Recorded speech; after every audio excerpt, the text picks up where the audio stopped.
Formulas are what you would expect, and yet another powerful tool. You'll find them in the right toolbar here, and it allows you to write mathematical rules and equations that you can use throughout your interactive experience.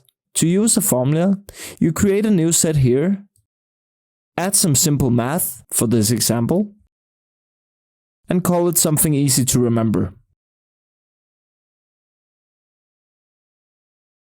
You can of course keep adding new ones. As you can see here, we already have 3. If you wish to do so, you can also hover a specific formula and click on the bin to delete it. To print the formula you just made, you simply enter a text field of any sort. This could also be a button or any other field that takes data, and find the formula by clicking on the formula variable or searching for it in your data variables.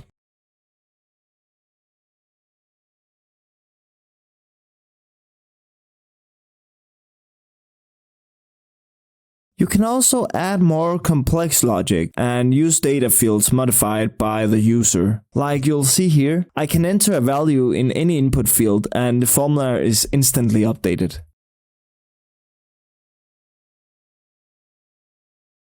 On the page, I simply have a formula with the answers given from the input fields, and that returns the value that we then print in yellow. Another use case could be to use simple code. Here I take the answer of a text field and check the length of that answer. This is then printed below my discount code. And the last thing I want to mention, which you probably already guessed, is that you can of course use this with conditions as well. So if I enter more than 4 digits, the start button is then hidden.